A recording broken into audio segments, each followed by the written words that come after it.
जस्तै अहिले भाइरलको समस्या एकदमै बढ्दैछ। अब यसलाई चाहिँ कोभिड पनि सँगसँगै छ। अब कोभिड र भाइरल चाहिँ हामी कसरी गर्ने?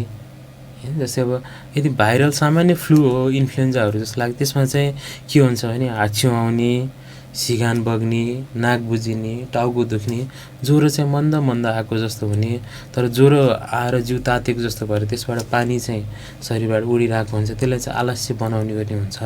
र अब कोभिड पनि भाइरलै हो, ठ्याक्कै दुइटै छुट्याउनु त गाह्रो हुन्छ। तर कोभिडमा चाहिँ प्रायः कस्तो हुन्छ भने अलिकति धेरै हाई डिग्रीको ज्वरो आउने, सैटामोलहरू खाँदा पनि खासै त्यसले काम नगर्ने, अनि घाँटीहरू दुख्ने, गन्ध नथा पाउने, स्वादहरू नथा पाउने, यो चाहिँ कसैलाई सहनै नसक्ने गरी जिउ बेस्सरी दुखाउने, कसैलाई डायरिया जस्तो गराउने, यो चाहिँ कोभिडमा अलिक बेसी देखिन्छ।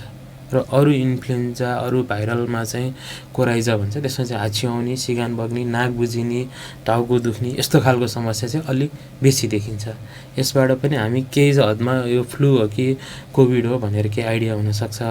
तर हामी यदि अब यस्तो लक्षण देखिएको छ भने तातो पानीहरू खाने, सिटामोलहरू खाने, अनि पानी प्रशस्त मात्रामा पिउने, सुपहरू खान सक्यो। यदि यस्तो हुँदाहुँदै पनि तपाईँको ज्वरो 2 देखि 3 दिनसम्म कम भएर गएन, भएन, झन् खोकी बढ्न थाल्यो, श्वास प्रश्वासमा समस्या आउन थाल्यो भने चाहिँ चिकित्सकको सम्पर्कमा तुरुन्त आउनु। अब यो मौसम परिवर्तन हुँदै गएपछि जस्तै अब गर्मी सकेर जाडो आउन थाल्यो। अब यो बिचमा चाहिँ हाम्रो शरीर वरिपरि वातावरणमा भएका भाइरसहरू तिनीहरूमा पनि मौसमसँगै परिवर्तन आउने गर्दछ। जस्तै अब अहिले अब यो सिजन चेन्ज हुने बेला चाहिँ निमोनियाहरू, भाइरल इन्फेक्सनहरू, यसको जटिलताहरू देखिने गर्दछ। यसले विशेष गरी चाहिँ बालबालिका र वृद्ध उमेरका जो चाहिँ पुरानो दीर्घ दम रोगीहरू छन्, मृगौलाको रोगीहरू छन्, कलेजो सम्बन्धी रोगी छन्, तिनीहरूमा चाहिँ अलिकति कडा रूपहरू लिन सक्ने हुनसक्छ। अर्को चाहिँ बालबालिकाहरू 5 वर्षभन्दा कम उमेरका, त्यस्ता बालबालिकाहरूमा पनि यसले कसैमा चाहिँ सामान्य रुगाखोकी मात्रै गराउने र कसैमा चाहिँ जटिल निमोनियाहरू गराउन सक्ने हुन्छ। र बिचमा रहेका अब जुन अलिकति एडल्ट पपुलेसनहरूमा चाहिँ यसले सामान्य रूप लिने गर्दछ। त्यसमा चाहिँ खासै आत्तिनुपर्ने अवस्था चाहिँ हुँदैन। अनि हिँड्नु एकदमै राम्रो, तर पसिना आउने गरी हिँड्ने, अलिक ब्रिक्स एक्सर्साइज भन्छ, त्यो भनेको चाहिँ पसिना आउने गरी अलिकति आफूलाई जिउ तात्ने गरी 20 मिनट, दिनको 20 मिनट मात्रै दिन सक्यो भने पनि धेरै राम्रो हुन्छ। यो अनि यसमै म अरू के थप्न चाहन्छु भने जस्तै हामीले यस्तो गऱ्यो भने चाहिँ के हुन्छ भने वेट कन्ट्रोलसँगै सुगर पनि कन्ट्रोल हुनसक्छ। अनि अर्को चाहिँ हामीले यदि यस्तो गरेर हाम्रो तौललाई नियन्त्रण गर्न सक्यो अथवा यसरी एक्सर्साइज गर्न सक्यो भने चाहिँ 10 किलो वेट घट्दाखेरि हाम्रो जुन ब्लड प्रेसर हुन्छ त्यसको माथिको भाग चाहिँ केही नभए पनि 10 देखि 12 किलोले घट्ने, अनि तलको भाग चाहिँ 5 देखि 7, जस्तै कसैको 140/80 छ भने जस्तै माथिको चाहिँ 10 देखि 12 ले, तलको चाहिँ 5 देखि 7 ले घट्न सक्ने हुन्छ कि। त्यो भएर एक्सर्साइजमा पनि यता रोगलाई पनि निको हुने, उता आफू रोगी हुनुबाट बस्ने पनि दुवै फाइदा हुन्छ। एक्सर्साइज जस्तो नाचेर पनि गर्न सकिन्छ? सकिन्छ, घरभित्रै सकिन्छ।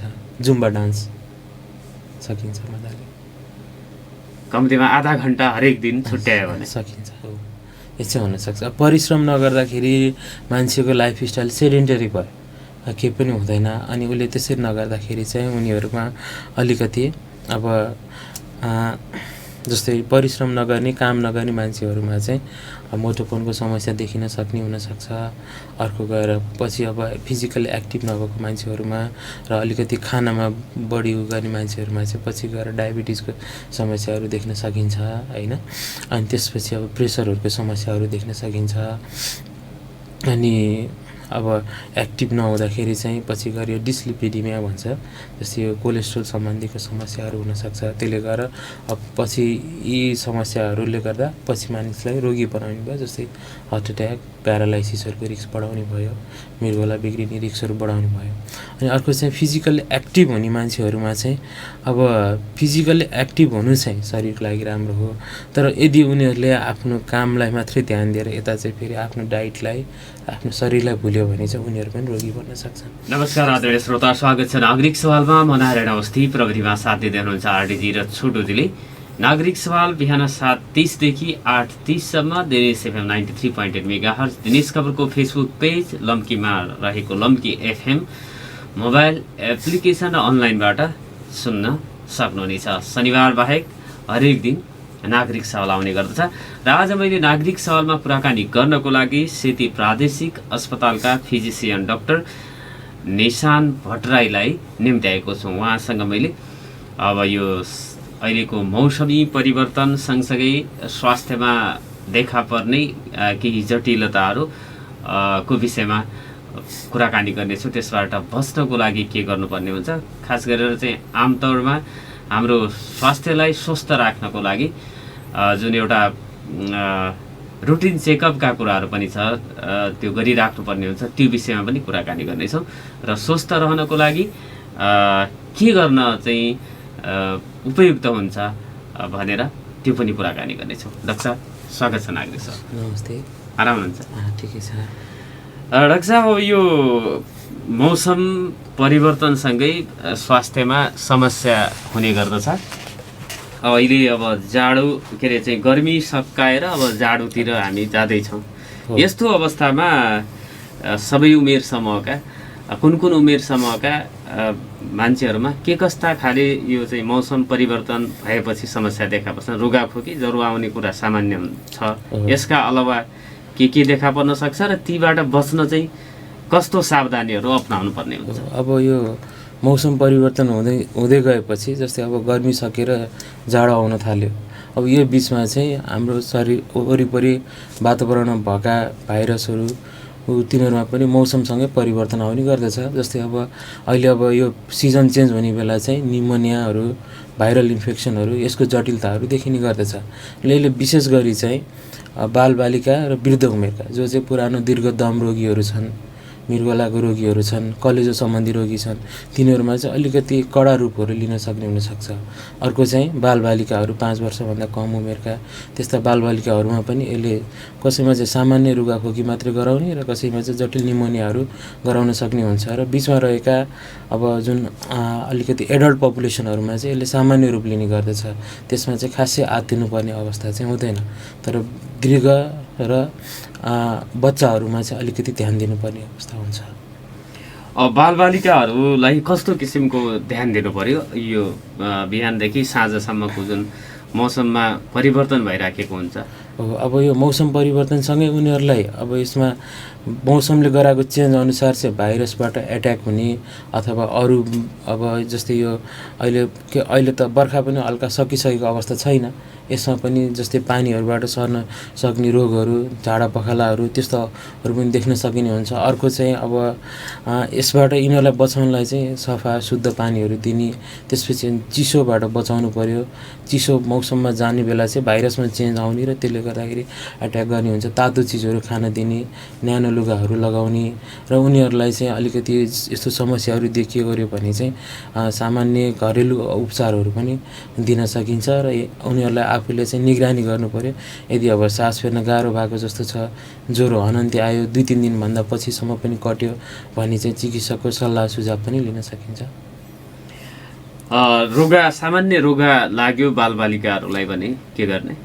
सामान्य रुगा लागेको अवस्थामा चाहिँ तातो चिजहरू खान दिने, ज्वरो धेरै छ भने चाहिँ ज्वरोको उनीहरूलाई सिटामोलहरू दिन सकिन्छ। अरू औषधिहरू खासै चाहिँदैन र घरेलु उसमा चाहिँ अब यो बाफहरू लिन सकिन्छ। तातो पानीको तातो पानी गराएर बाफहरू लिन सकिन्छ। तर अब बाफहरू लिँदा गर्दा अलिक बच्चाहरूलाई हामीले चाहिँ प्रायःदेखि के गरिन्छ भने त्यसमा हुँदै आएको यो सन्चो बोजोहरू भन्ने चिजहरू जुन राखेर बाफमा दिन लगाइन्छ, तर त्यसमा पनि आफैमा केमिकलहरू हुने भएको भएर त्योसँग जाँदाखेरि फोक्सोको सानसानो हावा नलीहरूमा त्यसले इरिटेट गराएर उल्टो खोकी लाग्ने अरू समस्याहरू हुनसक्छ। त्यही भएर यदि हामीले घरेलु उपचारमा यसलाई जुन ल्याइरहेको छौँ त्यसमा चाहिँ सामान्य सादा पानीमा मनतातो पानीमा बाफ लिने गर्न सकिन्छ। अनि अर्को चाहिँ के हुन्छ भने जसरी जुन यो रुगाखोकीहरू छ त्यसले गर्दाखेरि हाम्रो शरीरको तापक्रम बढिरहेको हुन्छ। त्यो बढेको तापक्रमले गर्दाखेरि शरीरबाट पानी चाहिँ लस भइरहेको हुन्छ, शरीरबाट पानी चाहिँ उडेर गइरहेको हुन्छ। अब त्यसलाई कम गर्नको लागि चाहिँ उनीहरूलाई फ्रिक्वेन्टली झोलिलो चिजहरू खान दिने, पानीहरू धेरै खान दिने, दालको रसहरू, जुसहरू हैन, सुपहरू खान दिने, त्यसबाट चाहिँ सजिलो हुन्छ। रुगाखोकी लागेको यो वयस्क मान्छेहरू अथवा बालबालिकाहरूलाई यो चाउचाउको सुपहरू चिकनको सुपहरू खुवाउनुहुन्छ? हुन्छ केही फरक पर्दैन। त्यसले जस्तै हामीलाई चाहिँ अब माछा मासुहरू नदिने उ गर्ने भन्ने जुन चलन छ त्यो चाहिँ खासै राम्रो होइन। यो सुपहरू यिनीहरू दिन मिल्छ, तर हामीले जे भए पनि झोलिलो चिजहरू चाहिँ हाम्रो शरीरमा हुनु पऱ्यो। अर्को चाहिँ हाम्रो इम्युनिटी पनि बढाउँछ यस्तो चिजहरूमा प्रोटिनहरू धेरै हुने। प्रोटिन धेरै भइसकेपछि यसले चाहिँ हाम्रो शरीरको रोगसँग लड्ने क्षमताहरूलाई बढाउने, हाम्रो इम्युनिटी भन्छ शरीरको प्रतिरोधात्मक क्षमताकोमा इन्भल्भ हुने चिजहरू चाहिँ सबै प्रोटिनसँग रिलेटेड हुन्छ। जति प्रोटिनहरू राम्रो भयो त्यसले शरीरको प्रतिरोधात्मक क्षमता पनि बढाउँछ। त्यही भएर यस्तो यो समयमा चाहिँ प्राय देखिन्छ जाउलो मात्रै खुवाउने होइन, अनि त्यसपछि सामान्य पानीहरू मात्रै दिने, अरू चिजहरू बार्न लगाउने, खासै त्यस्तो गर्नु पर्दैन। इम्युनिटी पावर जसको रोग प्रतिरोधी क्षमता कमजोर छ उसलाई यो मौसम परिवर्तनसँगै हुने समस्या बढी हुन्छ हो भने यो होइन प्रतिरोधी समस्या के अरे चाहिँ हुन बढाउन अथवा प्रतिरोधी क्षमता बढाउन चाहिँ प्रोटिन मात्रै खाने कि अरू पनि? प्रोटिनहरू भयो, एउटा चाहिँ खाना भयो, अर्को चाहिँ भ्याक्सिन पनि हुन्छ है। भाइरल भ्याक्सिनहरू लगाउन सकिन्छ। जस्तै अब दीर्घ रोगी हुनुहुन्छ जसलाई दमको बिरामी छ, 60-65 उमेर कटिसकेको छ भने हामी वार्षिक इन्फ्लुएन्जा भ्याक्सिन भन्ने हुन्छ, इन्फ्लुएन्जा भाइरसको लागि भ्याक्सिन लगाउने गर्छौँ। अरू जस्तै बच्चाहरू छ उनीहरूमा यो आजमेटिक भन्ने दमको समस्याहरू छ अथवा कुनैको अपरेसनहरू गरेको मृगौलाहरूको समस्या भएकोहरू छ भने उनीहरूलाई पनि भ्याक्सिनहरू लगाउन सकिन्छ। जस्तै प्रायः चाहिँ सिजनमा हाम्रोतिर देखिने इन्फ्लुएन्जा हो। अब यसलाई चाहिँ हामीले भ्याक्सिन लगायो भने चाहिँ यसले बारम्बार हुनसक्ने उसबाट चाहिँ यसको जुन प्रभाव अलिकति यसको जुन खतरा छ त्यसलाई कम गर्छ। इन्फ्लुएन्जा चाहिँ के हो? इन्फ्लुएन्जा चाहिँ एउटा भाइरस हो। यसको विभिन्न प्रजातिहरू हुने गर्दछ र यो इन्फ्लुएन्जा चाहिँ हाम्रो भाइरस सराउन्डिङमै छ। यसमा चाहिँ के हुन्छ भने प्रत्येक वर्ष तिनीहरूको आफ्नै शरीरमा एउटा जिन हुन्छ, त्यसमा चेन्ज आउन थाल्छ। जस्तै यो वर्ष सङ्क्रमण भयो भने अर्को वर्षदेखि नि भाइरसमा जिनको परिवर्तन आएर नयाँ खालको हुनसक्छ अथवा पहिला सङ्क्रमण नगरेको मानिसहरूमा यसले सङ्क्रमण गर्न सक्ने हुनसक्छ। त्यही भएर यसमा चाहिँ के गरिन्छ भने प्रत्येक वर्ष कस्तो खालको अब जिन भएको भाइरसले हामीलाई एट्याक गर्न सक्छ त त्यो चाहिँ एनालाइज हुन्छ। त्यसपछि चाहिँ अनि त्यो ठाउँअनुसार छुट्याइएको हुन्छ। जस्तै नेपालको परिवेशमा चाहिँ अब यस्तो रोगीहरूले जस्तै डायबिटिज छ, मृगौलाको बिग्रेको सिकेडीको बिरामी छ, लिभर फेलियर भएको बिरामीहरू हुनुहुन्छ, बच्चाहरू छ जसको फियोहरू निकालिएको छ, जसलाई मुटु रोग दम रोग सम्बन्धी समस्याहरू छ, उहाँहरूलाई चाहिँ अब इन्फ्लुएन्जाको भ्याक्सिन लाउने बेला चाहिँ नेपालमा भएको छ। सामान्य सम्झिँदाखेरि चाहिँ दसैँभन्दा अगाडि चाहिँ नेपालको परिवेशमा बस्ने मान्छेहरूले चाहिँ इन्फ्लुएन्जा भ्याक्सिन लगाउनुपर्छ। यो सरकारी स्वास्थ्य चौकीमा लगाउने अथवा बाहिर पनि उपलब्ध? यसलाई सरकारले चाहिँ उपलब्ध गराइसकेको छैन, बाहिर चाहिँ सहजै उपलब्ध हुन्छ। लगाउँदा हुन्छ? लगाउँदा हुन्छ। यदि त्यो लगाउने क्याटेगोरीमा पर्नुहुन्छ भने लगाउँदा हुन्छ। क्याटेगोरी भन्नाले कोले पाउने भयो? जस्तै मैले अघि पनि भने दमको बिरामी, जस्तै यो सिओपिडी भन्छ, क्रोनिक अब्स्ट्रक्टिभ पल्मोनरी दमको बिरामी, अथवा अरू फोक्सो सम्बन्धी दीर्घरोगी हुनुहुन्छ, अब यो के अरे कलेजो बिग्रेको बिरामीहरू उहाँहरू हुनुहुन्छ, मृगौला रोगीहरू हुनुहुन्छ। जस्तै अब बच्चाहरूमा चाहिँ केही कारणवश उनीहरूको फियोहरू निकालिएको ओरेको अवस्था छ। जस्तै अब यता चाहिँ हाम्रो यो विशेष गरी सुदूरपश्चिमको परिवेशमा त यो सिकल सेल थ्यालेसेमिया भन्ने धेरै छ। उनीहरूको चाहिँ कारणवश पुग्छ भने कहिलेकाहीँ फियो स्प्लिन भन्ने हुन्छ, त्यो निकालिएको हुन्छ। त्यस्तो छ भने उहाँहरूले पनि त्यो लगाउनु पर्ने हुन्छ। हरेक वर्ष? हरेक वर्ष। इन्फ्लुएन्जा चाहिँ हरेक वर्ष। अनि अर्को चाहिँ निमोकोकल भन्ने हुन्छ, निमोनिया ब्याक्टेरियाको लागि, त्यो चाहिँ प्रत्येक 5 वर्षमा। हाम्रोमा चाहिँ अहिले एकचोटि लगाइपुग्ने खालको छ, तर विदेशमा चाहिँ 5 वर्षमा लगाउने खालको हुन्छ। अर्को चाहिँ हाम्रोमा पाउँदैन। यहाँ चाहिँ सेती प्रादेशिक अस्पतालमा कार्यरत भएको 1 वर्ष? हजुर, 1 वर्षको। यो 1 वर्षको दौरानमा स्वास्थ्य समस्या चाहिँ कस्ता खाले समस्याहरू बढी चाहिँ पाइयो र त्यो उमेर समूहका हिसाबले, क्षेत्रगत हिसाबले, भूगोलका हिसाबले पनि कता कताबाट कस्तो कस्तो समस्या बोकेर मान्छे अस्पतालसम्म आइपुग्छ र कुन अवस्थामा आइपुग्छ? यो प्रारम्भिक चरणमै, दोस्रो, तेस्रो यस्तो? अब यो चाहिँ एकदम राम्रो प्रश्न गर्नुभयो। म सुदूरपश्चिमसँग सम्बन्धित मान्छे पनि हो र यहाँ काम गर्न लागेको 1 वर्ष भयो सेतीमा। र यो गएको 1 वर्षको उसमा चाहिँ एउटा त कोभिडको बिरामीहरू धेरै चाहिँ गर्नु पऱ्यो। गएको कोभिडको वेभमा पनि म सेतीमै थिएँ त्यति बेला पनि अब कोभिडमै धेरै उ गर्नु पऱ्यो। तर ओभरअल एनालाइज गर्दाखेरि चाहिँ सेती प्रादेशिक अस्पताल आफैमा सुदूरपश्चिमको रिफरल सेन्टर हो। यहाँ विभिन्न ठाउँबाट बिरामीहरू सबै जिल्लाबाट आउने गर्नुहुन्छ। यसमा चाहिँ भेगी आधारमा हेर्ने हो भने चाहिँ प्राय पहाडतिरबाट झर्ने बिरामीहरूमा चाहिँ दमको बिरामी एउटा देखिन्छ। अनि अर्को चाहिँ यो के अरे ट्युबरक्लोसिस क्षयरोग सम्बन्धीको बिरामीहरू। अनि अर्को चाहिँ पत्ता नलाइएका र जसले चाहिँ एकदमै पछि गएर गाह्रो भइसकेपछि देखिने मुटु रोगीहरू धेरै भेटिनुहुन्छ। र यसरी अब तराईकै परिवेशमा हेर्ने हो भने चाहिँ सिकल सेल थ्यालेसेमिया भन्ने चाहिँ विशेष गरी चौधरी समुदायमा हुने यी खालका रगत सम्बन्धी समस्याहरू बढी देखिने गर्दछ। र अर्को चाहिँ अहिलेको परिवेशमा सबैतिरबाट हेर्दाखेरि अब यो नन कम्युनिकेबल डिजिज भन्छ, जस्तै डायबिटिज, हाइपरटेन्सनहरू, यसको पनि बढ्दो क्रम देखिन्छ।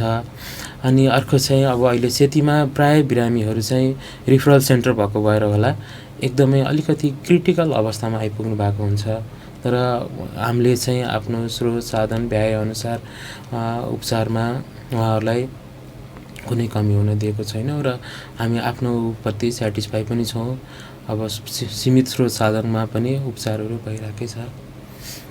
यो अलि जटिल अवस्थामा पहाडको मान्छेहरू पुग्छ। हो। अब अलिकति रिफरल पनि गर्ने बेला बाटोमा पनि ट्रान्सपोर्टमा पनि गाह्रो हुने भयो पहाडबाट आउँदाखेरि। अर्को चाहिँ अब हाम्रो देशमा स्वास्थ्यमा पहुँच त्यति सबैको सजिलरी छैन। जस्तै उहाँहरू आउँदाखेरि प्रायः सुनिन्छ अब जुन जिल्लाबाट आउनुभए पनि सदरमुकाममा आउनलाई यति दिन लाग्यो अथवा यति घन्टा लाग्यो, त्यसपछि त्यहाँ उपचार पाएपछि बल्ल यता आउनु भएको हुन्छ। अनि अर्को चाहिँ अब सामान्य हुँदा पनि जस्तै अब यहाँ सेतीमा आइसकेपछि मुटु सम्बन्धीका जाँचहरू, मुटुको भिडियो एक्सरेहरू, पेटको भिडियो एक्सरेहरू अथवा इन्डोस्कोपीदेखि लिएर अरू जाँचहरू पनि भयो।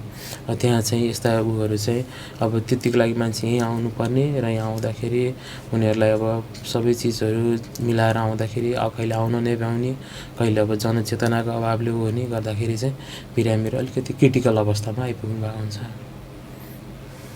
यो कोभिडको चाहिँ हेर्दाखेरि अहिले सेतीमा के छ बिरामीको सङ्ख्या अवस्था, कुन अवस्थामा आएको? अब बिचमा चाहिँ कोभिड अब बढ्छ कि जस्तो अवस्थामा थियो, तर अहिले पनि केसहरू चाहिँ देखिरहेकै छ। दिनमा 20-25 जना त्यस्तोसम्म देखिरहेको हुन्छ। तर बिचमा केही हप्ता अगाडिसम्म चाहिँ आइसियु पनि अलिकति प्याक जस्तो अवस्थामा र वार्डमा पनि धेरै बिरामी हुनुहुन्थ्यो। अहिले चाहिँ अलिकति घट्दो क्रममा देखिन्छ है, घट्दो क्रममा देखिन्छ। तर अब यसमा चाहिँ बिरामीको नम्बर भन्दा पनि मेरो आफ्नो अनुभवमा चाहिँ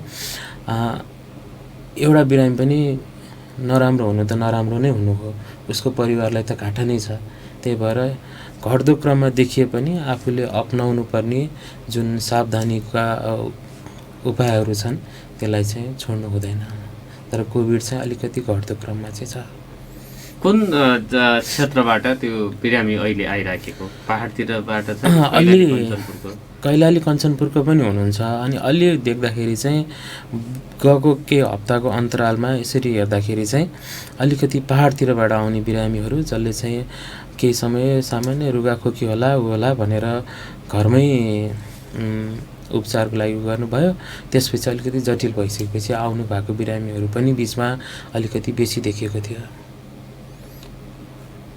अनि यो बिरामी एकचोटि जुन परिवारबाट बिरामी भएर उपचार गराएको हुन्छ त्यही परिवारको अन्य सदस्य पनि फेरि आएको? हो, यो चाहिँ एकदम राम्रो प्रश्न। यसमा चाहिँ के छ भने जस्तै बिरामी भएर आउनुभयो र त्यही परिवारको अरूमा पनि जस्तै पहिला चाहिँ सबैको हामीले स्क्रिनिङ हुने, मास उसमा हुने, सबैलाई चाहिँ अब पिसिआर गराउने हुन्थ्यो। अहिले चाहिँ बिरामीको गरिन्छ, अरू चाहिँ आफ्नो इन्ट्रेस्टमा गर्ने नगर्ने हुन्छ। अनि अब अरू परिवारको मान्छेलाई भएर निको भइसकेको अथवा उनीहरूको प्रतिरोधात्मक क्षमता बढी भएको कारणले उनीहरूमा समस्या नदेखिएको हुनसक्छ।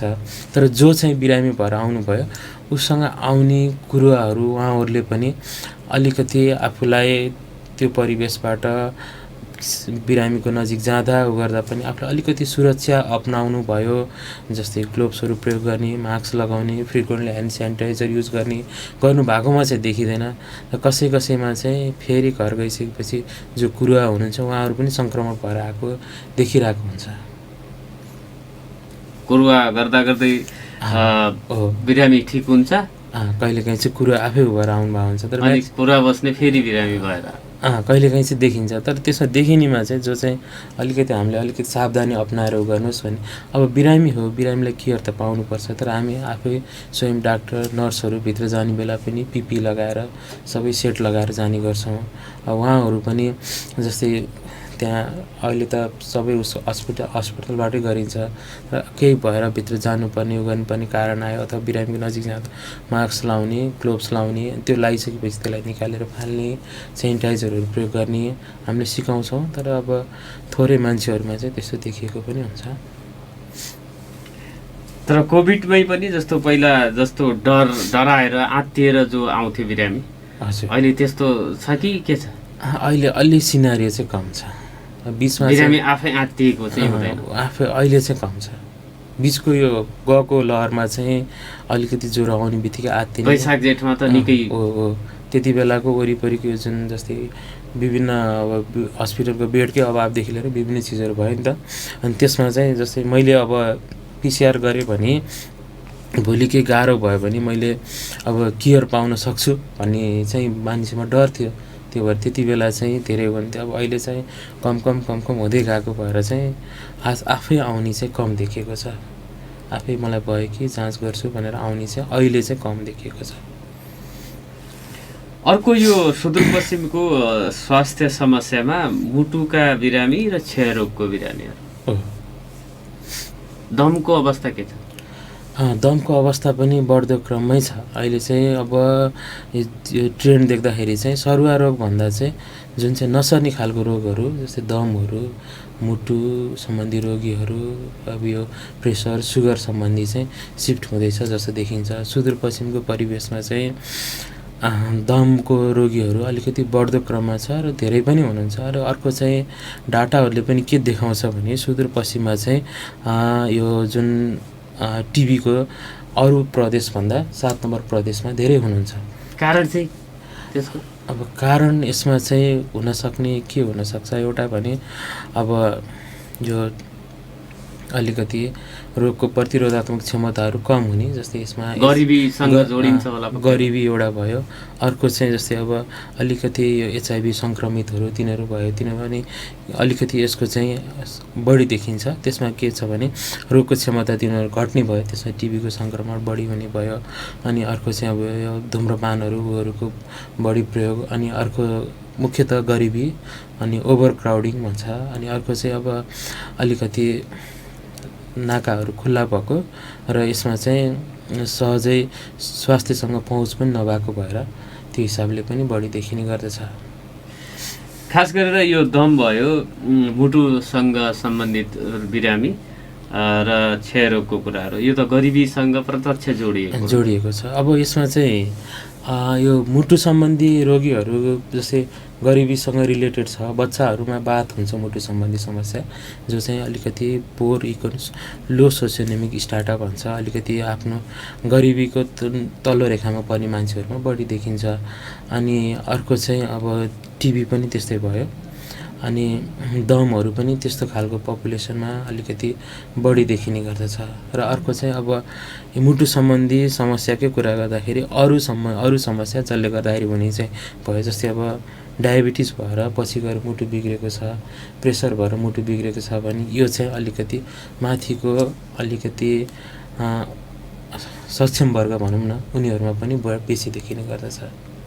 त्यो सङ्ख्या जस्तो कैलाली कञ्चनपुरमा बढी होला। अच्छा, यो डायबिटिज लगायतको त्यस्तो एउटा अब चाहिँ बढी एक्टिभ भएर बढी परिश्रम गरेर पनि बिरामी हुने, परिश्रम नगर्दा पनि बिरामी हुने हुनसक्छ। हो, यसै हुनसक्छ। परिश्रम नगर्दाखेरि मान्छेको लाइफस्टाइल सेडेन्टरी भयो, केही पनि हुँदैन। अनि उसले त्यसरी नगर्दाखेरि चाहिँ उनीहरूमा अलिकति अब जस्तै परिश्रम नगर्ने, काम नगर्ने मान्छेहरूमा चाहिँ मोटोपनको समस्या देखिन सक्ने हुनसक्छ। अर्को गएर पछि अब फिजिकली एक्टिभ नभएको मान्छेहरूमा र अलिकति खानामा बढी गर्ने मान्छेहरूमा चाहिँ पछि गएर डायबिटिजको समस्याहरू देख्न सकिन्छ, होइन। अनि त्यसपछि अब प्रेसरहरूको समस्याहरू देख्न सकिन्छ। अनि अब एक्टिभ नहुँदाखेरि चाहिँ पछि गएर यो डिस्लिपिडिमिया भन्छ, जस्तै यो कोलेस्ट्रोल सम्बन्धीको समस्याहरू हुनसक्छ। त्यसले गर्दा अब पछि यी समस्याहरूले गर्दा पछि मानिसलाई रोगी बनाउने भयो, जस्तै हार्ट एट्याक, प्यारालाइसिसहरूको रिस्क बढाउने भयो, मृगौला बिग्रिने रिस्कहरू बढाउने भयो। अनि अर्को चाहिँ फिजिकल्ली एक्टिभ हुने मान्छेहरूमा चाहिँ अब फिजिकल्ली एक्टिभ हुनु चाहिँ शरीरको लागि राम्रो हो, तर यदि उनीहरूले आफ्नो कामलाई मात्रै ध्यान दिएर यता चाहिँ फेरि आफ्नो डाइटलाई, आफ्नो शरीरलाई भुल्यो भने चाहिँ उनीहरू पनि रोगी बन्न सक्छन्। जस्तै पहाडमा बस्ने मान्छेहरू प्रायः दिउँसभरि धेरै कामहरू गर्नुपर्ने हुन्छ, पानी नखाएर पनि गर्नुपर्ने हुन्छ। म त्यसमा आउँदैछु। अब उनीहरू चाहिँ दिउँसभरि काममा अथवा आफ्नो यो भन्छ नि के अरे खेतबारीमै अथवा उसमा भुल्ने हुनुभयो र आफ्नो खानामा उसमा ध्यान भएन भने शरीरको क्षमता कम हुने भयो। अनि त्यस्तो मान्छेहरूलाई टिबी सम्बन्धी रोगहरू अथवा अरू सजिलै सामान्य भाइरल इन्फेक्सनले पनि गर्न सक्ने भयो। जस्तै अब अरू कोही चाहिँ खाडी मुलुकमा काम गर्नुहुन्छ, उहाँहरूले चाहिँ अब यो चाहिँ किन भयो भने हाम्रो पपुलेसन पनि धेरै त विदेशमा छ नि। खाडी मुलुकमा काम गर्नुहुन्छ भने अब उहाँहरू चाहिँ दिनभरि कामको लागि खटिनुहुन्छ, तर पानी खानु भएन, उगाउनु भएन भने डिहाइड्रेसनले गर्दाखेरि मृगौलाहरू बिग्रिने त्यस्तो समस्या पनि देख्न सकिन्छ। यो चाहिँ फिजिकल्ली एक्टिभ भएर आफ्नो शरीरलाई भुल्न थाल्यो भने चाहिँ उनीहरू पनि रोगी हुनसक्छ। अब यो डायबिटिज लगायत मुटुसँग सम्बन्धित बिरामी हुन नदिनको लागि जसले बसेरै काम गर्नुपर्नेहरूले गर्न सक्ने एउटा सजिलो भनेको बिहानको र साँझको हिँडाइ हो, जसलाई मर्निङ इभिनिङ वाक भन्छ। तर त्यसको पनि एउटा मापदण्ड हुन्छ होला नि? हो, त्यसमा चाहिँ के भन्छ भने एटलिस्ट हप्तामा होइन 150 मिनट चाहिँ पसिना आउने गरी हिँड्ने अथवा कुद्ने जे गर्न सकिन्छ। एटलिस्ट 150 मिनट भनेको चाहिँ औसत। अब जस्तै त्यो भनेको दिनमा 20 मिनट जति पर्न आउँछ, 20 मिनट मात्रै। तर त्यसमा चाहिँ हामीले पसिना आउने गरी एनोरेबिक टाइपको एक्सर्साइजहरू गर्न सक्यो भने त्यो गर्दाखेरि के हुन्छ भने त्यसरी एक्सर्साइज गर्दाखेरि हाम्रो ग्लुकोजलाई शरीरको रगतबाट पचाउने भनेको अब एउटा चाहिँ कलेजोमा जान्छ, अर्को चाहिँ मसल्समा पनि जान्छ, मांसपेशीहरूमा। अनि हामी जति त्यसरी हिँड्छौँ त्यो मांसपेशीमा चाहिँ ग्लुकोजलाई लिने रिसेप्टरहरू जुन हुन्छ त्यसलाई चाहिँ रगतबाट निकालेर त्यसलाई पचाउने, निष्क्रिय गराउने त्यसको मात्राहरू चाहिँ बढ्ने गर्छ। त्यो भएको भएर अनि हिँड्नु एकदमै राम्रो, तर पसिना आउने गरी हिँड्ने, अलिक ब्रिक्स एक्सर्साइज भन्छ त्यो भनेको चाहिँ पसिना आउने गरी अलिकति आफूलाई जिउ तात्ने गरी 20 मिनट, दिनको 20 मिनट मात्रै दिन सक्यो भने पनि धेरै राम्रो हुन्छ। यो अनि यसमै म अरू के थप्न चाहन्छु भने जस्तै हामीले यस्तो गऱ्यो भने चाहिँ के हुन्छ भने वेट कन्ट्रोलसँगै सुगर पनि कन्ट्रोल हुनसक्छ। अनि अर्को चाहिँ हामीले यदि यस्तो गरेर हाम्रो तौललाई नियन्त्रण गर्न सक्यो अथवा यसरी एक्सर्साइज गर्न सक्यो भने चाहिँ 10 किलो वेट घट्दाखेरि हाम्रो जुन ब्लड प्रेसर हुन्छ त्यसको माथिको भाग चाहिँ केही नभए पनि 10 देखि 12 किलोले घट्ने, अनि तलको भाग चाहिँ 5 देखि 7, जस्तै कसैको 140/80 छ भने जस्तै माथिको चाहिँ 10 देखि 12ले, तलको चाहिँ 5 देखि 7ले घट्न सक्ने हुन्छ कि। त्यो भएर एक्सर्साइजमा पनि यता रोगलाई पनि निको हुने, उता आफू रोगी हुनुबाट बस्ने पनि दुवै फाइदा हुन्छ। एक्सर्साइज जस्तो नाचेर पनि गर्न सकिन्छ घरभित्रै सकिन्छ। जुम्बा डान्स सकिन्छ मजाले, कम्तीमा आधा घन्टा हरेक दिन छुट्यायो भने सकिन्छ। अर्को कुरा यो खानपानको कुराले पनि स्वस्थ रहने नरहने भन्ने चाहिँ हुन्छ। दसैँ आउँदैछ, तिहारहरू आउँदैछ र अब वर्षभरि खाना खाँदाखेरि हामीले अब कसरी खानु यो सन्तुलित हुन्छ? अब खानामा चाहिँ हामीले यसलाई छुट्याउन सक्छौँ। जस्तै अब खानाको 50 देखि 60% भाग कार्बोहाइड्रेट अनि 30% जति प्रोटिन, 10 देखि 15% फ्याट हुने गरी हामीले खान सक्छौँ। अब त्यसमा चाहिँ अब हामीले विशेष ध्यान दिनुपर्ने चाहिँ अहिले चाहिँ चुरोटभन्दा पनि खतरनाक चिनी भनिन्छ। अहिलेको परिवेशमा है चुरोटभन्दा पनि खतरनाक चिनी, त्यही भएर कार्बोहाइड्रेटहरूको खानाहरू कम गर्ने, चिनी भएको चिजहरूलाई एकदमै कम गर्ने। अनि अर्को चाहिँ अब यो चाडबाडसँगै अब जुन यो चिल्लोहरू धेरै अब माछा मासुहरू मरमसलाहरू धेरै प्रयोग गर्ने हुने भएर अब ग्यास्ट्रिक सम्बन्धी अलिकति अब अल्सरहरू रिलेटेड समस्याहरूलाई बढाउने पनि हुनसक्छ। एउटा चाहिँ त्यसमा हामीले त्यो कम गरेर खान सक्छौँ। अर्को चाहिँ रातो मासुहरूले शरीरमा कोलेस्ट्रोल लेभलहरू बढाउने गर्दछ। यस्तो बिरामीहरू चाहिँ जस्तै अब मुटु सम्बन्धी समस्या भएको मान्छेहरू अथवा कुनै प्यारालाइसिसहरू भएको, कोलेस्ट्रोल सम्बन्धी समस्या भएको रातो मासु चाहिँ कम गर्नुपर्ने हुन्छ। अनि अर्को चाहिँ कोलेस्ट्रोलमै विभिन्न भागहरू हुन्छ त्यसमा, जस्तै एउटा अब ट्राइग्लिसराइडहरू भन्ने हुन्छ। अब यदि कसैको कोलेस्ट्रोलहरू गडबडी छ ऊ छ भने हामीले सोच्दाखेरि चाहिँ यो बोसो हो भनेर सोच्छौँ होइन, चिल्लो खानु हुँदैन। तर त्यो ट्राइग्लिसराइडहरू त्यो बोसोहरू चाहिँ गुलियोबाट चिनीबाट बन्ने गर्दछ। त्यस्तो मान्छेहरूले पनि गुलियो चिजहरू कम खाने होइन। सकभर सकिन्छ भने चाहिँ चिनी हालेको चिया, चक्लेट, मिठाई यो तिनवटा चिजहरूलाई चाहिँ बिर्सिँदै राम्रो है। अब अरू चाहिँ खानपानमा आफूलाई सहज हुने तरिकाले खाने लिनमा चाहिँ खासै असर पर्दैन। चिनीको विकल्प चाहिँ के होला? चिनीको विकल्प यो चाहिँ एकदमै गाह्रो प्रश्न। जो सक्खर हुन्छ त्यो कम घातक हुन्छ। अलिकति जस्तै अब उखुबाट बनेको चिजहरू चाहिँ अलिकति सजिलो घातक कम हुनसक्छ, किनभने त्यसमा फरक खालको ग्लुकोज पाउँछ। अनि अर्को चाहिँ अब यो चिनी के अरे चिनी नखाएर अब सुगर फ्री चिज भन्ने जुन मार्केटमा पाउँछ नि त्यो खाने ट्रेन्ड छ। तर त्यसले पनि शरीरको कोलेस्ट्रोलको मात्राहरूलाई चाहिँ एकदम तलमाथि गर्ने देखिन्छ।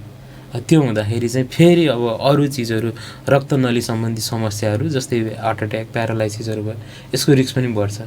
सकभर चिनीलाई बिर्सिँदै राम्रो हुन्छ स्वस्थ रहनको लागि। फेरि यो चाहिँ उमेरको हिसाबले जति उमेर बढ्दै गयो त्यति हामीले यो रातो मासु, चिनीजन्य खानेकुराहरू कम गर्दै गर्ने र पसिना आउने गरी के गर्न सकिन्छ? योगाभ्यासहरू हिँड्नै मात्रै पनि सकिन्छ। घरमै जस्तै आजभोलि जुम्बा डान्सहरू भन्छन् त्यो मात्रै गर्न सकिन्छ। कोठाभित्रै विभिन्न तरिकाले एक्सर्साइज गर्न सकिन्छ। अब ट्रेडमिलहरू छ अलिउहरूसँग त्यसमा कुद्न गर्न सकिन्छ, जिम जोइन गर्न सकिन्छ। आदरणीय श्रोता, यहाँहरूले नागरिक सवाल सुनिराख्नु भएको छ दिनेश एफएम 93.8 मेगाहर्ज लम्कीमा रहेको लम्की एफएम र दिनेश खबरको फेसबुक पेजमा लाइभ हेरिराख्नु भएको छ। सेती प्रादेशिक अस्पतालका फिजिसियन डाक्टर निशान भट्टराईसँग मैले कुराकानी गरिराखेको छु।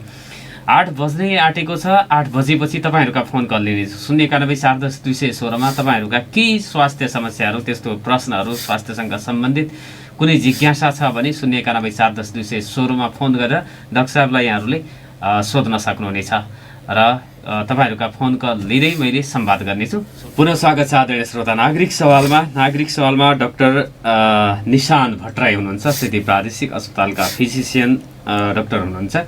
उहाँसँग मैले स्वस्थ कसरी रहने र यो मौसम परिवर्तनसँगै हाम्रो स्वास्थ्यमा पर्न सक्ने असर, त्यसबाट बच्नको लागि गर्नुपर्ने सावधानीका विषयमा कुराकानी गरिराखेको छु। 091-710-216 तपाईँको केही स्वास्थ्यसँग सम्बन्धित प्रश्न छ भने मैले फोन गर्नको लागि अनुरोध गरेँ। हाम्रो टेलिफोन नम्बर 091-710-216 तपाईँले फोन गर्नुभयो भने आरडिजीले उठाएर यता भित्र पठाउनुहुन्छ र डाक्टर साहबसँग यहाँले संवाद गर्न सक्नुहुनेछ भन्ने अनुरोध गरेँ र डाक्टर साहबलाई पुनः स्वागत गरेँ। धन्यवाद।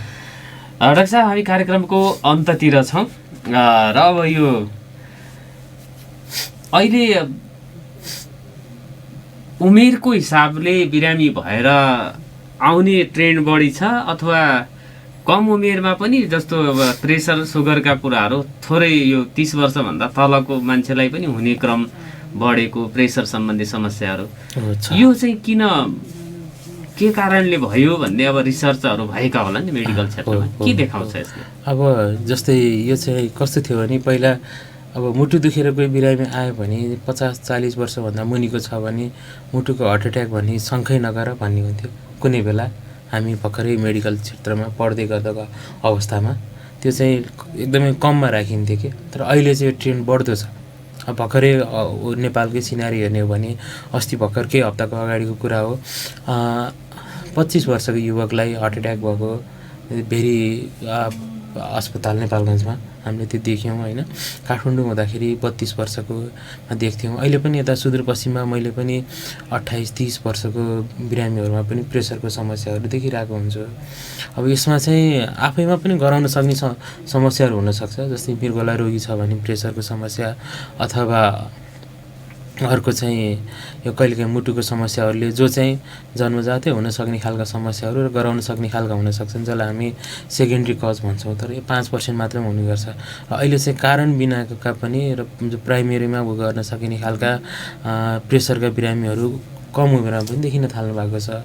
यसलाई विशेष गरी चाहिँ यो सेडेन्ट्री लाइफस्टाइल जुन बढ्दै गएको, अलिकति घरभित्रै बस्ने अथवा आफ्नो पेसामा मात्रै सीमित रहने, आफ्नो बाहिर एक्सर्साइजहरू यताउता त्यसमा ध्यान नदिने, बढ्दै गएको अलिकति आफ्नो स्वास्थ्यप्रतिको हेलचक्राइ, खानपानमा त्यो विशेष ध्यान नदिनाले यो सम्बन्धीको समस्याहरू बढ्दो अवस्थामा छ।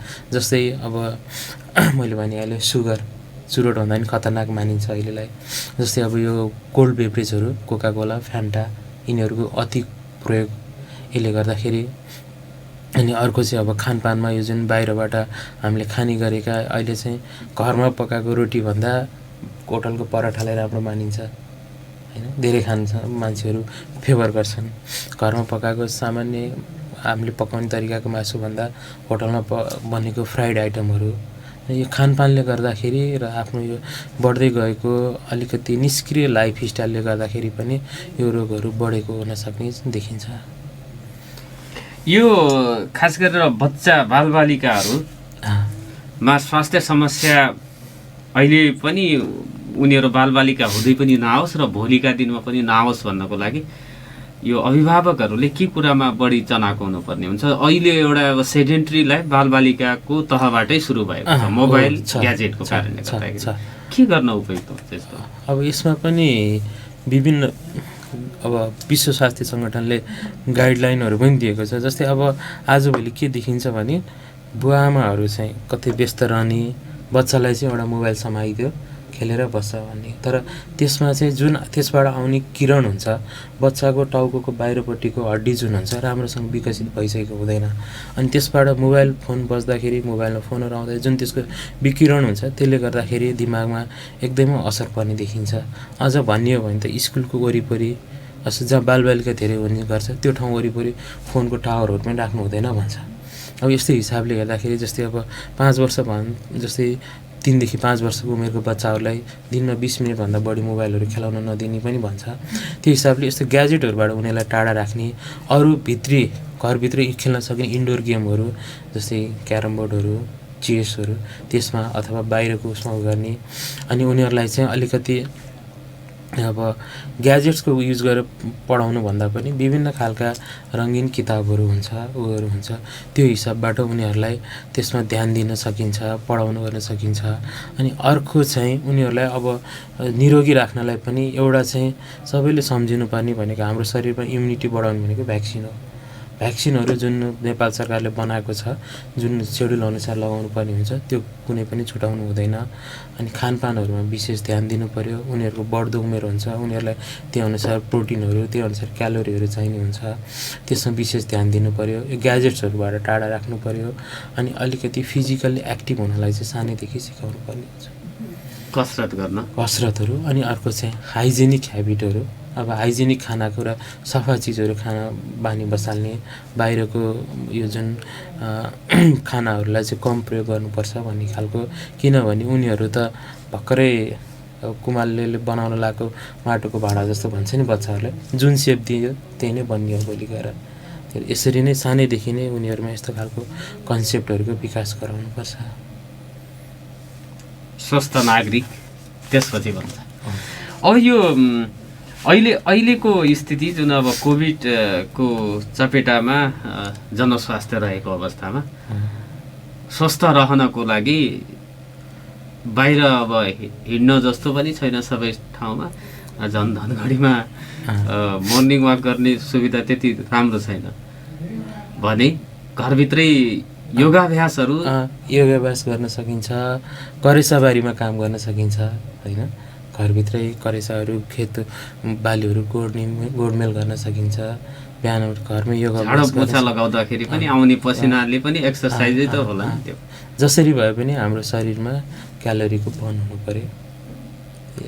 भर्याङै सिडी नै 10 चोटि तलमाथि गरे पनि भयो होइन, जसरी पनि गर्न सकिन्छ। तर योगा गर्न सक्यो भने चाहिँ योगा चाहिँ के हुन्छ भने त्यसले अलिकति मेडिटेसनहरू गर्दाखेरि मनलाई पनि शान्ति गराउँछ।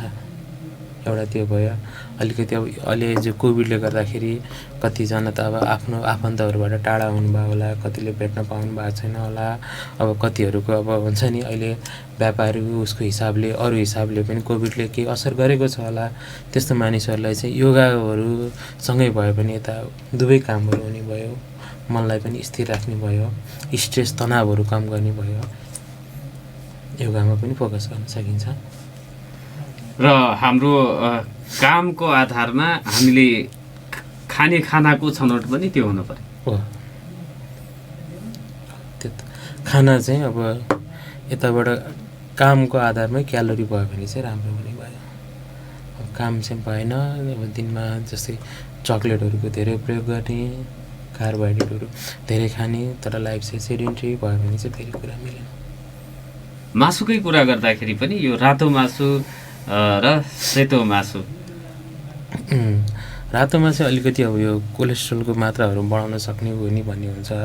तर अब सेतो मासुमा चाहिँ खासै त्यस्तो नहुने हुन्छ। तर यसमा चाहिँ हामीले प्रयोग गर्ने तेलहरूमा पनि धेरै फरक पर्ने हुन्छ। जस्तै अब कस्तो खालको फ्याटहरू गरेछौँ हामीले, तोरीको तेल राम्रो मानिन्छ होइन। त्यो कुराहरूमा पनि भर पर्ने गर्दछ। र रातो मासु चाहिँ फ्रिक्वेन्टली खानु चाहिँ अब जस्तै हाम्रोतिर त अब हामी त्यस्तो प्रयोग गर्दैनौँ। अब तर विदेशको उसमा हेर्ने हो भने त्यसमा चाहिँ अब बिफहरूको प्रयोग हुने भयो। विदेशी उसमा युरोपियन अमेरिकनहरूमा त्यता चाहिँ रातो मासुहरूको क्वान्टिटी अलिकति बेसी प्रयोग हुन्छ। हाम्रोमा चाहिँ अब हामीले खाने रातो मासु भने प्रायः बनाउने खसीको मासु भयो, कोही अब बँदेलहरू पनि हुन्छ। तर अब यो अरू हिसाबले अब खानाकै कुरा गर्ने हो र राम्रोसँग गर्ने हो भने माछा चाहिँ एकदम राम्रो मानिन्छ। चाहे मुटु रोगी नै होस् अथवा जोसुकै होस्, माछामा पाउने जुन यो ओमेगाहरू हुन्छ त्यसले चाहिँ एकदमै राम्रो गर्छ। त्यसलाई पकाउनलाई चाहिँ थोरै तेल एकदम कम राखेर राम्रोसँग पकाएर शरीरलाई फिट हुने गरी खायो भने चाहिँ माछा चाहिँ एकदमै राम्रो मानिन्छ। फेरि माछाले स्वास्थ्य समस्या गर्दैन। माछाले चाहिँ स्वास्थ्य प्रोटेक्टिभ चाहिँ हुन्छ। यो तालमा पालेको माछा लगाए जहाँ भए पनि अब हामीले स्टडीकै कुरा गर्ने हो भने जापानमा औसत आयु मान्छेको 80 देखि 85 को हाराहारीमा छ। त्यो हुनु पनि माछा धेरै प्रयोग खाने भएकै भएर भन्ने पनि बुझिन्छ। माछा चाहिँ स्वास्थ्यको लागि एकदम राम्रो मानिन्छ। डाक्टर साहब, हामीसँग कुराकानी गर्ने समय दिनुभयो, यसको लागि म धन्यवाद दिन चाहन्छु। र अन्तमा यहाँले चाहिँ भन्न पर्ने, मैले सोध्न नभ्याएको केही छ? यसमा चाहिँ मैले एउटा के कुरा थपेँ भने जस्तै अहिले भाइरलको समस्या एकदमै बढ्दैछ। अब यसलाई चाहिँ कोभिड पनि सँगसँगै छ। अब कोभिड र भाइरल चाहिँ हामी कसरी गर्ने? जस्तै अब यदि भाइरल सामान्य फ्लू हो, इन्फ्लुएन्जाहरू जस्तो लाग्छ, त्यसमा चाहिँ के हुन्छ भने हाच्छिउँ आउने, सिगान बग्ने, नाक बुझिने, टाउको दुख्ने, ज्वरो चाहिँ मन्द मन्द आएको जस्तो हुने। तर ज्वरो आएर जिउ तातेको जस्तो भएर त्यसबाट पानी चाहिँ शरीरबाट उडिरहेको हुन्छ, त्यसलाई चाहिँ आलस्य बनाउने गर्ने हुन्छ। र अब कोभिड पनि भाइरलै हो, ठ्याक्कै दुइटै छुट्याउनु त गाह्रो हुन्छ। तर कोभिडमा चाहिँ प्रायः कस्तो हुन्छ भने अलिकति धेरै हाई डिग्रीको ज्वरो आउने, सेटामोलहरू खाँदा पनि खासै त्यसले काम नगर्ने, अनि घाँटीहरू दुख्ने, गन्ध नथपाउने, स्वादहरू नथपाउने, यो चाहिँ कसैलाई सहनै नसक्ने गरी जिउ बेसरी दुखाउने, कसैलाई डायरिया जस्तो गराउने, यो चाहिँ कोभिडमा अलिक बेसी देखिन्छ। र अरू इन्फ्लुएन्जा, अरू भाइरलमा चाहिँ कोराइजा भन्छ, त्यसमा चाहिँ हाच्छिउँ आउने, सिगान बग्ने, नाक बुझिने, टाउको दुख्ने, यस्तो खालको समस्या चाहिँ अलिक बेसी देखिन्छ। यसबाट पनि हामी केही हदमा यो फ्लू हो कि कोभिड हो भनेर केही आइडिया हुनसक्छ। तर हामी यदि अब यस्तो लक्षण देखिएको छ भने तातो पानीहरू खाने, सिटामोलहरू खाने, अनि पानी प्रशस्त मात्रामा पिउने, सुपहरू खान सक्यो। यदि यस्तो हुँदाहुँदै पनि तपाईँको ज्वरो 2 देखि 3 दिनसम्म कम भएर गएन, भएन, झन् खोकी बढ्न थाल्यो, श्वास प्रश्वासमा समस्या आउन थाल्यो भने चाहिँ चिकित्सकको सम्पर्कमा तुरुन्त आउनु होला। डाक्टर साहब, हामीलाई समय दिनुभयो, यसको लागि धन्यवाद छ। धन्यवाद नारायणजी। आदरणीय श्रोता, भोलि अर्को विषयवस्तु र प्रसङ्गमा कुराकानी गर्न आउनेछौँ। भोलिसम्मका लागि बिदा दिनुहोस्। नमस्कार, शुभ दिन।